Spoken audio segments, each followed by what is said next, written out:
Hello my dear students. तो भैया जैसे कि जे मेंस 1 आपका समाप्त हो चुका है। आई होप आप सब लोगों ने एक बहुत अच्छा लेसन इस जे मेंस 1 का एग्जामिनेशन देने के बाद लिया होगा। नहीं तो जो सर बोलेंगे वो हमें फॉलो करना है, बस जो ऐसा अभी तक करते आया। और अब जो है काफी बच्चे मुझे मैसेज कर रहे हैं, काफी बच्चे जानना चाह रहे थे कि सर अब क्या करें। अगर मैं किसी बच्चे से पूछूं, ये बात आप भी एग्री करते हो कि सर फिजिक्स का जो पेपर था, अगर आप बात करें तो 25 में से 20 सवाल बहुत ही आपको आसान देखने के लिए मिले। पेपर तो फिजिक्स और केमिस्ट्री वैसे ही आसान था। जब हम क्लास में क्वेश्चन करा रहे होते हैं तब आप स्पैमिंग करने में लगे रहते हो। तो आप टीचर को बोलते हो लेवल अप करो, लेवल अप करो, लेवल अप करो, लेवल अप करो। जब टीचर डेडिकेशन के साथ पढ़ा रहे होते हैं तो आप ठीक से अपने नोट्स वगैरह नहीं बना रहे होते हो, आप बैठ के तमाशा देख रहे होते हो। Hello my dear students. तो भैया जैसे कि जे मेंस 1 आपका समाप्त हो चुका है। आई होप आप सब लोगों ने एक बहुत अच्छा लेसन इस जे मेंस 1 का एग्जामिनेशन देने के बाद लिया होगा।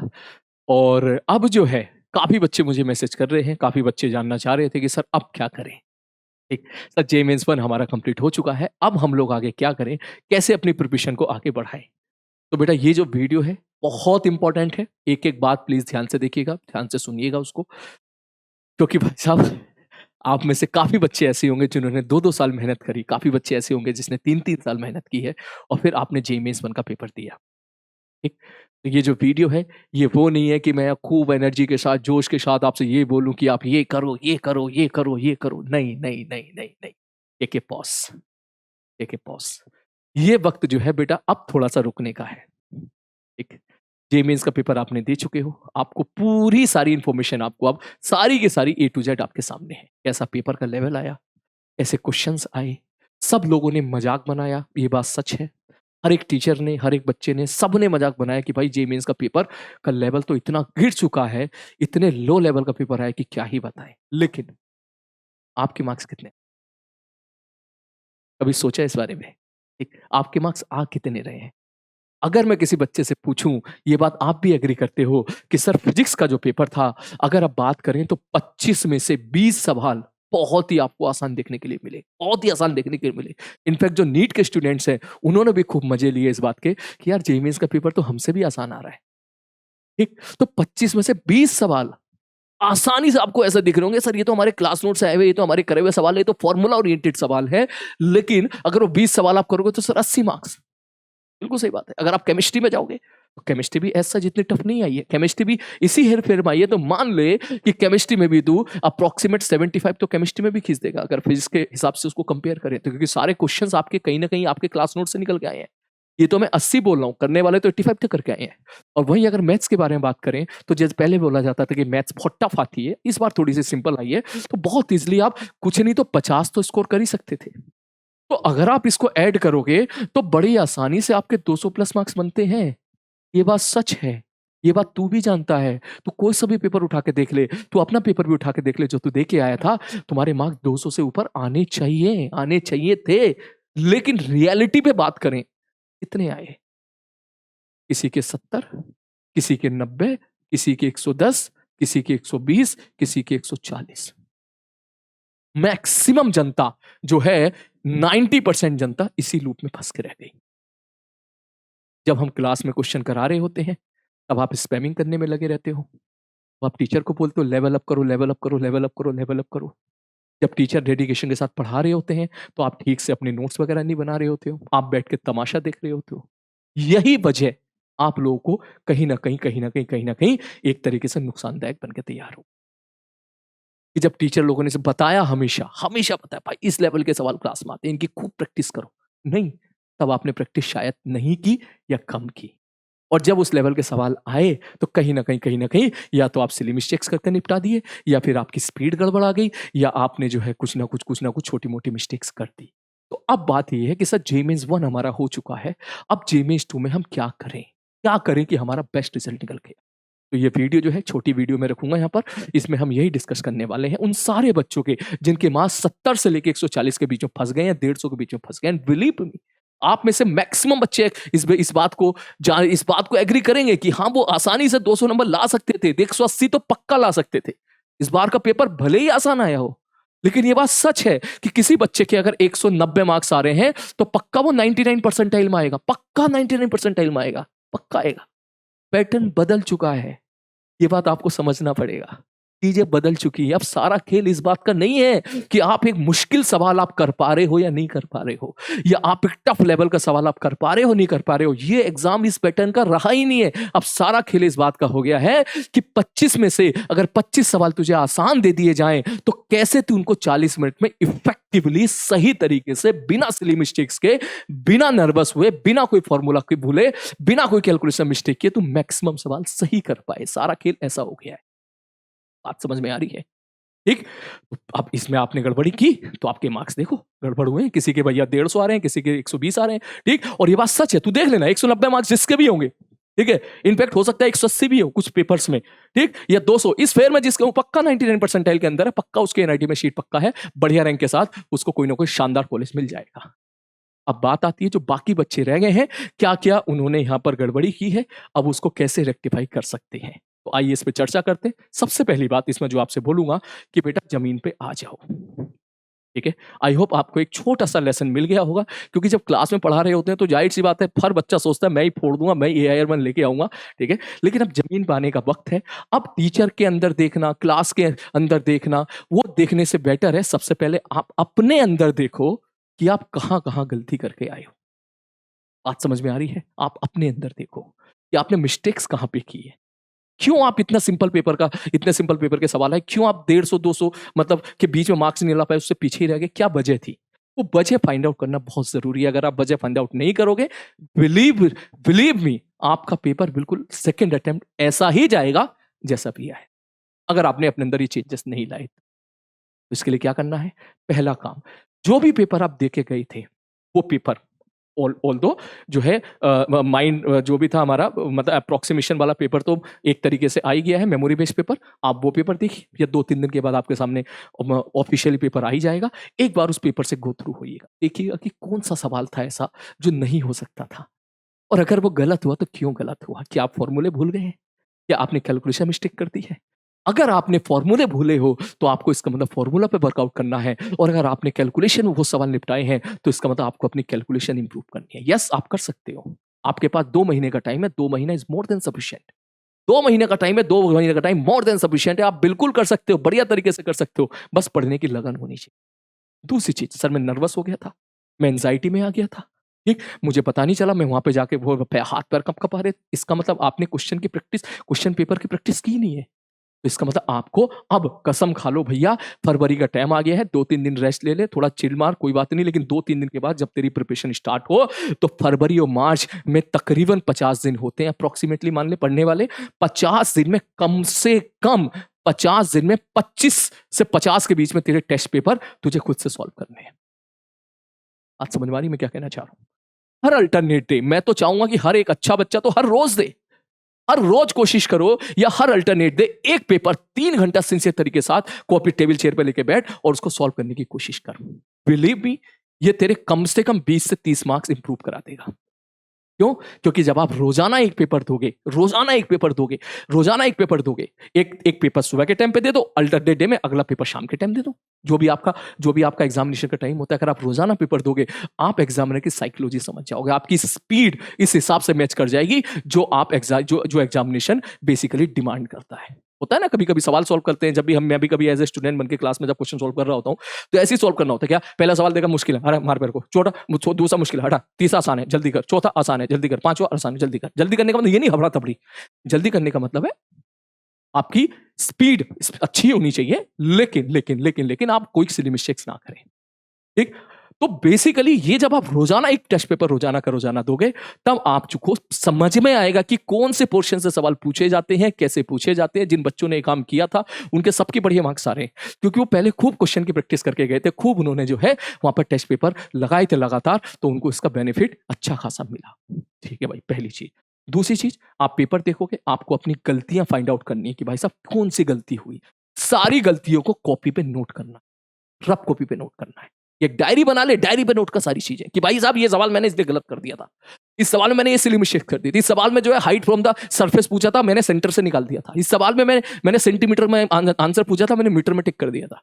मैं यहाँ पे यूनिट में गलती कर देता हूँ, मैं यहाँ पे फॉर्मूले में जो वेरिएबल्स हैं, जो फॉर्मूले के फिजिकल क्वांटिटी से भूल जाता हूँ कि सपोज मैग्नेटिक फील्ड सोलेनोइड के अंदर म्यू एन आई होता है, तो भूल जाता हूँ कि एन क्या था, मैंने नंबर ऑफ टर्न पुट कर दिया, जबकि number of turn per unit length हुआ करता था। ठीक, सर हमने देखा था कि करंट कैरिंग वायर पे जो फोर्स लगता है वो ILV होता है, जबकि बाद में पता चला अगर एंगल थीटा भी होता है सर, वो तो ILV sin थीटा होता था। एक IL क्रॉस भी होता है। यहाँ पे थीटा के बीच में मैंने छोटी सी गलती कर दी। तो ये इस तरह की जितनी गलती आप करते हो, छोटा सा शॉर्टकट में उसको लिख लो और उन गलतियों को एक बार बार बार उसको पढ़ो ताकि वो गलती आपसे दोबारा ना हो। क्लियर है? दूसरी चीज, अब ये आप गलती नोट डाउन कर। जब तक गलती पता नहीं करोगे तब तक ठीक कैसे करोगे बे? पता तो करना पड़ेगा ना आपको। इसको ऐसे आप मुंह नहीं मोड़ सकते कि हाँ चलो ठीक है सर, फिर से पढ़ाई में जुड़ गए, फिर सेकंड अटेम्प्ट के लिए पढ़ गए। नहीं, आपकी नॉलेज सफिशिएंट है, बिलीव मी। जितनी नॉलेज आपकी अभी है, इतनी ही नॉलेज पे आप 99+ परसेंटाइल ला सकते हो। बस आप अपनी गलतियां जो है उसको मिनिमाइज कर लो। अगली बात, इसके बाद जो है, जो और इंपॉर्टेंट है, आप में से काफी बच्चे ऐसे होंगे जिनका थोड़ा सा कुछ ना कुछ पोर्शन छूटा हुआ होगा। किसी को रोटेशन नहीं आता, ठीक है, किसी को जो है कोई पर्टिकुलर चैप्टर नहीं आता। जैसा कि जेई मेंस का पेपर पूछा जा रहा है मेरे भाई, बहुत ही आसान पूछा जा रहा है, फॉर्मूला ओरिएंटेड पूछा जा रहा है, तो इसका मतलब अब आप ये तो कर ही नहीं सकते कि कोई चैप्टर बिल्कुल ब्लैंक लेके एग्जामिनेशन में जा रहे हो। नहीं, आपको हर एक चैप्टर पढ़ना है। अगर आप डिटेल में नहीं पढ़ सकते तो आप कम से कम एक बेसिक लेवल तक तो पढ़ ले, क्योंकि सवाल ही बेसिक लेवल पे पूछे जा रहे हैं। क्लियर है? आप उन सबको पढ़िए। अगर आपको कोई चैप्टर नहीं आता है तो PW हम सारे टीचरों ने मिलकर आपको जो है मंजिल सीरीज में हर एक चैप्टर कंप्लीट करा रखा है। अगर आप क्लास में अगर आप देखोगे कोई चैप्टर 12 लेक्चर में खत्म हो रहा है तो 12 दूनी 24 घंटे आपके पास नहीं है, हम मानते हैं, लेकिन वहीं यूट्यूब पे फ्री में आपको उसको बढ़िया तरीके से 7 से 8 घंटे में हमने हर एक चैप्टर आपको अवेलेबल करा रखे हैं। आप वहां जाके देखिए। जो भी आपके बैकलॉग्स हैं, जो भी आपके चैप्टर बिल्कुल नहीं आता, भैया यूट्यूब से देख ले। बिलीव मी, यूट्यूब में सफिशिएंट इन्फॉर्मेशन है। सारे सवाल तेरे सारे बन जाएंगे वहां से। उसके बाद अगर इतना भी समय नहीं है तो फिर आप माइंड मैप सीरीज में जा सकते हो। माइंड मैप सीरीज में हमने और उसको 2 घंटे में समाप्त कर दिया, क्योंकि सवाल जिस लेवल के आ रहे हैं वो तो फॉर्मूला ओरिएंटेड आ रहे हैं। ठीक, तो आप माइंड मैप सीरीज में भी जा सकते हो। समझ में आ रही है? आपके पास 8 घंटा नहीं है तो आप 2 घंटे में कर ले भाई, कोई दिक्कत वाली बात नहीं। 1 घंटे में कर ले भाई। ठीक, तो बेसिकली आपके सामने सारी चीजें अवेलेबल है, बस ये है कि आप करना चाहते हो या नहीं करना चाहते हो। तो यहां से अपने सारे के सारे बैकलॉग समाप्त करें। सारे के सारे जितने भी हैं आपके पास टाइम है, अपना टाइम शेड्यूल बनाइए। आपके रिवीजन के लिए हम लोग भी अपने रेस्पेक्टिव बैचेस में हम लोग भी आप लोगों के साथ रहेंगे। रिवीजन देख अलग है, वो चीजें तुझे समझनी पड़ेगी। अब आने वाला 2 महीना तेरा खुद का सेल्फ स्टडी का है। रिवीजन आपके सर आपको कराएं, आप उनके हिसाब से जरूर चलो, बिल्कुल चलो, लेकिन आप अपने अंदर भी झांक के देखो कि आपकी कमियां क्या हैं, आपकी कमियां क्या हैं, आपने कहां कहां गलती करी है। जो तेरी गलती है ना, तुझे उसी को दूर करना पड़ेगा भाई। ठीक, और इसके लिए तुझे ही मेहनत करनी पड़ेगी। ठीक, तो इसमें मैंने बाकी चीजें बेटा मैंने यहाँ पे लिख दी है। सबसे पहली बात, कोई भी चैप्टर को छोड़ के नहीं जाना है। कहीं भी आपको आवश्यकता पड़ती है, मंजिल सीरीज, माइंड मैप सीरीज, वहां से आप उसको पढ़ लीजिएगा। दूसरी बात, सारी मिस्टेक्स को कॉपी पे लिखिएगा। टेक ए पॉज, आप 2-3 दिन का पॉज लीजिए, सुकून से दिए, दिल पे पत्थर रख ले भाई। तुम्हें मानता हूं कि भाई साहब बड़ा बुरा लगेगा ये जानना कि यार ये सवाल मुझसे कैसे गलत हो गया यार, ये नहीं गलत होना चाहिए था, इसमें मैंने कैलकुलेशन मिस्टेक कर दी यार, पता नहीं क्यों गलत हो गया यार। ठीक, मैथमेटिक्स में यार ये सवाल तो 2 लाइन में हो जा रहा है, मैं क्यों नहीं सोच पाया यार, ऐसा क्यों नहीं सोच पाया। शायद आपने क्वेश्चन की प्रैक्टिस कम की होगी। जिस बच्चे ने क्वेश्चन की प्रैक्टिस खूब की होगी उसने उसको एकदम क्लिक कर गया होगा। सीधी सी बात है। ऐसा भी हो सकता है पूरे साल आपने बैठ के तमाशा देखा हो, पूरे साल आपने बैठ के टीचर पढ़ाता रहा, आप बैठ के देखते रहे हो, और जब खुद करने की बारी आई, जो खुद क्वेश्चन सॉल्व करने की बारी आई, तो आपका पेन ठीक से चला ही नहीं। उस बच्चे का पेन बहुत अच्छे से चला जिसने पूरे साल पेन चलाया था, और वो आपसे आगे निकल गया। समझ में आ रही है? तो इन चीजों पे मेरे भाई वर्कआउट करना है। दूसरा, सर जितने भी 5 साल के जेईई मेंस के टेस्ट पेपर्स आए हुए हैं, आपको वो ट्राई जरूर करने हैं। अब इसमें काफी बच्चों की प्रॉब्लम थी कि वो इधर अपनी अपने रेस्पेक्टिव कोचिंग इंस्टीट्यूट में पढ़ते थे।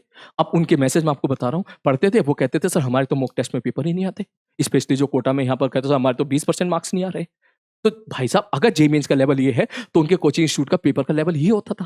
अब तू खुद बता, जेईई मेंस का जैसा लेवल हर साल आया वही तो आया ना। तू प्रिपरेशन करने लगता था, इसकी इस लेवल की कर रहा है, उसमें आ रहा है कहीं 20% मार्क्स, कहीं 25%, कभी 30% मार्क्स, तू यहीं पर रह गया, तो ये वाली चीज तो भूल ही गया। अगर तू इसी की प्रैक्टिस खूब कर चुका होता, डेफिनेटली तू सही करके आता, और वहां से तू डिमोटिवेट अलग होता था, क्योंकि अब पैटर्न बदल चुका है। हमको वक्त के साथ बदलना पड़ेगा, वक्त के साथ बदलना पड़ेगा मेरे भाई। अगर जेईई मेंस का पेपर इस लेवल का पूछा जा रहा है तो हमको इसी लेवल की बढ़िया लेवल, हर तरह की प्रिपरेशन तो हर लेवल की करो। आपके क्लासरूम में जे एडवांस लेवल तक का पढ़ाया गया है, पढ़ना तो बेसिकली वहां पर है, लेकिन आपको इस लेवल के लिए भी अलग से 2-3 घंटे रोजाना निकालने पड़ेंगे।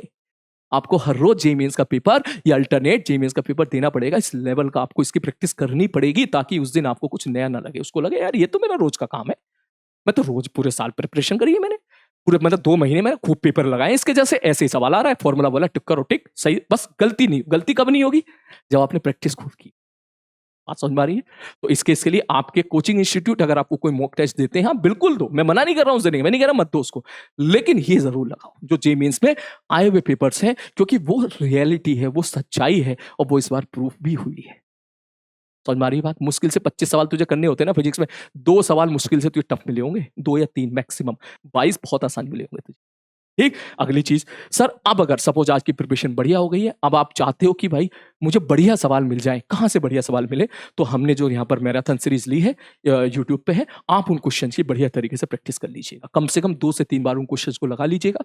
ये मैं तो ऑल्दो मैं सारे सब्जेक्ट के पॉइंट ऑफ व्यू से बोल रहा हूँ, क्योंकि मैराथन क्लास से बहुत बच्चों का फ़ायदा हुआ है और फिजिक्स में तो मैं ब्लाइंडली बोल रहा हूँ, क्योंकि मेरे को मालूम है 12th में जो भी फिजिक्स में जब सपोज़ मैंने जो कंप्लीट कराया, उसमें से मैक्सिमम जो क्वेश्चन थे, वो उसी के इर्द-गिर्द घूम फिर के आए थे।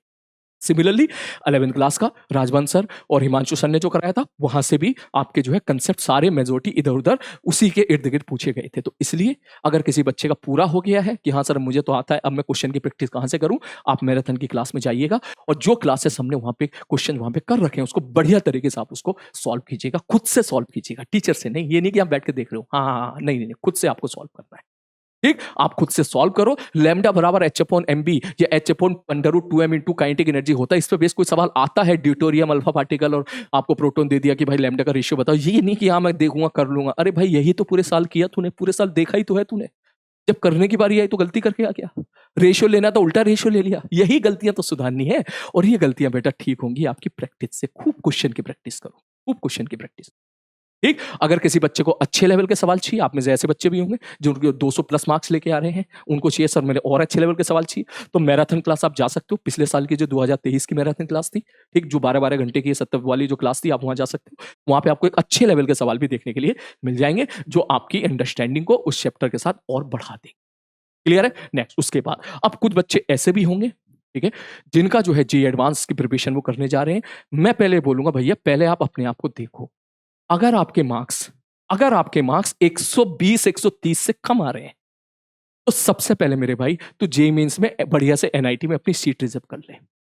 ऐसा ना हो कि जेईई एडवांस के चक्कर में तू जा रहा है, फिर तो ना इधर का रहे ना उधर का रहे और फिर बाद में तुझे 3 महीने के बाद तुझे मेरी सेंटेंस याद आए कि यार सर ने बिल्कुल सही समझाया था। मैं तो भैया जेईई मेंस 1 के बाद मैं जेईई एडवांस के लिए पढ़ना शुरू कर दिया था। नंबर मेरे 110 120 आ रहे थे और फिर उसके बाद जो है और मैं ना इधर का रहा ना इधर का रहा। नहीं, नहीं करना बेटा ऐसा। अगर आपके मार्क्स 130 से कम आ रहे हैं तो प्योरली जेईई मेंस ओरिएंटेड होकर बढ़िया तरीके से प्रिपरेशन कर। सबसे पहले सेफ और साइज हो जा बढ़िया से। तू प्रूफ करना अपने आप को। तू मार्क्स लाके दिखा ना 200 मार्क्स। ठीक 200 मार्क्स लाके दिखा तू। ला सकता है, बिल्कुल ला सकता है। 2 महीने का टाइम है। अगर तूने उतना कर लिया तो जेईई एडवांस की 50% प्रिपरेशन तेरी हो गई। बिल्कुल होगी।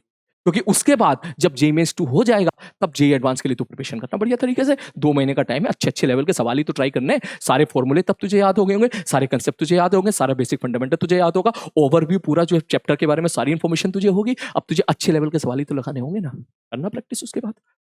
तो अभी सेफ और साइड होना बहुत ज़रूरी है। जो बच्चे ऐसे हैं जिनके मार्क्स 140 से ऊपर आ रहे हैं, 130 से ऊपर आ रहे हैं, वो बच्चे जेईई एडवांस के लिए जा सकते हैं। क्योंकि वो बच्चे जेईई एडवांस के हिसाब से प्रिपरेशन करेंगे तो उनका जेईई मेंस का स्कोर भी बढ़ेगा। अगला पेपर देने जाएँगे, हो सकता है कोई बच्चा 140 मार्क्स ला रहा हो, तो इसका मतलब अगले पेपर में 170 180 तक खींच दे, क्योंकि 2 महीना मेहनत भी तो करेगा वो और फिर जेईई एडवांस में भी फोड़ सकता है वो, बिल्कुल। तो उन बच्चों के लिए मैं ऐसा बोलूँगा भैया पेपर तो देना ही है। जेईई मेंस का पेपर तो रोज़ाना या अल्टरनेटिव देना ही देना है। आप अपनी जेईई एडवांस के हिसाब से प्रिपरेशन करो, मल्टीपल चॉइस के क्वेश्चन की प्रैक्टिस स्टार्ट कर दो। ठीक? अच्छे लेवल के जो सवाल हैं, आपको जो दिखे उन्हें आप ट्राई करो, ज़्यादा से ज़्यादा क्वेश्चन को सॉल्व करो। जेईई एडवांस के जो पीवाईक्यूज़ आए हुए हैं, जो होने वाले सवाल हैं, ना होने वाले सवाल नहीं। ये नहीं कि रोटेशन के वाले सवाल लेके बैठ गया, जो एग्ज़ाम में आएँगे तो सॉल्व करने में 25-30 मिनट लगेंगे, वहाँ से कुछ नहीं सीखेगा। वहाँ से कुछ नहीं सीखेगा। जो आपके शीट के, आपके मॉड्यूल के अच्छे-अच्छे सवाल हैं, जो आपने पूरे ट्राई करे थे पूरे साल, अच्छे-अच्छे का मतलब समझ जाओ, जिसमें बढ़िया-बढ़िया कांसेप्ट अप्लाई होता है, थोड़ी-सी मैथ्स भी इन्वॉल्व होती है, उन सवालों की आप प्रैक्टिस कीजिएगा। आप वही सवाल कीजिएगा जो आपने पूरे साल किए। कुछ नया ट्राई करने की आवश्यकता नहीं है। ठीक? आपने वही सवाल, आप जो मॉड्यूल आपने लगाया, एचसीबी आपने लगाई है, एचसीबी में कुछ सवाल ऐसे होंगे जो आपको अच्छे लगते होंगे, आपने स्टार मारे होंगे, आप उनको करो। क्लास में सर ने बहुत अच्छे-अच्छे सवाल क्लास में करा दिए थे, अच्छे-अच्छे लेवल के सवाल कराए क्लास में, आप उनको ट्राई करो। आपकी रेस में, डीपीपी में, आप कहीं पर भी, आप जहाँ भी जो है पूरे साल आपने जो मेहनत की, आपको जो-जो क्वेश्चन अच्छे लगते हैं, आप उनकी प्रिपरेशन करो। मल्टीपल चॉइस है, आपकी एक्सरसाइज 2 है, जिसमें मल्टीपल चॉइस के क्वेश्चन है, जो आप पूरे साल आपने लगाए, आप उसको लगाओ। ठीक? कुछ नहीं मिल रहा है फिजिक्स में तो एचसीबी में ऑब्जेक्टिव 2 पे आप जा सकते हो। वहाँ से आप काफ़ी कुछ आपको सीखने के लिए मिलेगा। तो उसके हिसाब से आप अपनी जेईई एडवांस की प्रिपरेशन स्टार्ट कर सकते हो। ठीक? So this is a whole game. एक बार जो है मुझे समझाना था मेरी तरफ से, क्योंकि काफी बच्चों के मैसेज मेरे पास आ रहे थे कि सर अब क्या करें। देख भाई, सही बात बता रहा हूँ, देख जब हम लोगों ने बैच स्टार्ट किया था ना, इस बात को हम हमेशा बोलते आए हैं, हमेशा, कि आपकी सिलेक्शन का जो रेशियो होता है ना, 100% अगर प्रिपरेशन अगर आप कर रहे हो तो उसमें 30%, केवल 30% वेटेज होता है इस बात का कि आपको क्लास में कितना समझ में आ रहा है। और अगर मान के चल 4 से 5 लाख बच्चे अगर कोचिंग करते हैं, 5 लाख में से 4 लाख में सबको समझ में आ जाता है। ये 30% हर कोई एक्वायर कर लेता है। ठीक, ये काफी हद तक टीचर पर डिपेंड करेगा कि आपको टीचर सब समझा कैसे रहे, ठीक, किस लेवल तक वो लेके जा रहे हैं, कि आपको जे एडवांस तक या जे मेंस तक उस रेस्पेक्टिव एग्जामिनेशन देके जा रहे हैं, नहीं जा रहे हैं। लेकिन ये वाला पोर्शन को ही आप सिलेक्शन समझ लेते हो। दिक्कत ये है, आपने पूरे साल बैठ के तमाशा देखा, तमाशा देखने का नोट्स वोट्स नहीं बनाए, आपने देखा भैया सर पढ़ा रहे हैं, बढ़िया समझ में आ रहा है, मस्त समझ में आ रहा है, सवाल से हाँ सर ने सवाल कर दिया, जे मेंस का आया वो सवाल था, सर ने वैल्यू पुट कर दी, सॉल्व करा, आंसर आ गया, भाई हमसे भी हो गया।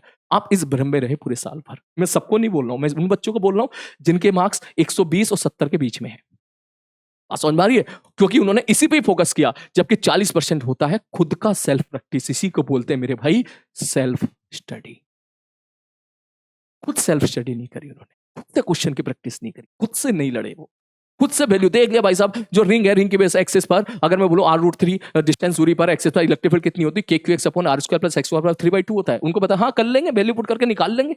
अरे भाई जब निकालने की बारी है तो नहीं निकाल पाए ना, इसका मतलब गलती है ना, उसको एक्सेप्ट करो, उसको सुधारो, इस 40% पे फोकस करो। और उसके बाद one of the most important जो रहता है आपका एग्जाम का, ये एग्जाम में परफॉर्म करना। आप जानते हो, इसमें से आप वो बच्चे जरूर नीचे कमेंट करें जो इस बात को मानते हो कि सर हम इस रेंज में थे, या हम इस रेंज में थे, या हम इस रेंज में थे। नीचे जरूर कमेंट करें, कमेंट जरूर करना, कमेंट करेगा तो ये हमेशा याद रहेगा। ठीक, कि ऐसे भी बच्चे बहुत थे जिन्होंने क्लास में मस्त सारी क्लास अटेंड करी, सारी क्लास अटेंड करी, बढ़िया से नोट्स बनाए, बढ़िया से समझे, बढ़िया से उन्होंने जो है चीजें अपने अच्छे से जो है एक्सेप्ट करी, बढ़िया से उन्होंने सेल्फ प्रैक्टिस करी, बढ़िया से उन्होंने सारे होमवर्क ट्राई करे, बढ़िया से उन्होंने सारे क्वेश्चंस को जो है प्रैक्टिस करा पहले से पहले ही, लेकिन एग्जाम की प्रैक्टिस नहीं करी। उनको ये नहीं पता था कि 3 घंटे एग्जाम में परफॉर्म कैसे करना है। गलत टाइम पे गलत सवाल से भिड़ गए। बात समझ में आ रही? उनको ये नहीं पता था कि भाई साहब टाइम एग्जाम में कैसे मैनेज करना है। वो 3 घंटे जो थे उसमें बेस्ट आउटपुट नहीं दे पाए, क्योंकि उनकी एग्जाम की जो प्रिपरेशन, एग्जाम के प्रिपरेशन, वो जो एग्जाम के 3 घंटे होते हैं उनकी वो हैबिट नहीं थी। नर्वस हो गए वहां पे जाके, एंजाइटी में चले गए। ठीक है, हाथ पैर कप आ रहे हैं, ऐसा लग रहा है जैसे कि कौन सी बड़ी जंग लड़ने आ गए हैं, पहली बार जंग, क्योंकि पहले उन्होंने प्रैक्टिस ही नहीं की थी इस चीज की। फिर वहां पे जाके फिर वो सिंपल आते हुए सवाल भी गड़बड़ा के हो रहे हैं। बात समझ में आ रही है? तो बस मेरी तरफ से इतना ही था। प्लीज इन चीजों पे ध्यान दीजिए, ठीक है। आई विश अगले 2 महीने आपकी लाइफ के बहुत ही अच्छे डिसाइडिंग फैक्टर होंगे। आप जितनी ज्यादा मेहनत करोगे उतने ही अच्छे से अच्छे कॉलेज में पहुंचोगे। जो बात मैंने बोली है उन बातों को ब्लाइंडली फॉलो करिए। बाकी हम लोग हैं, हम लोग आपके साथ जुड़े रहेंगे ही। तो चलो फिर, टेक केयर, बाय बाय।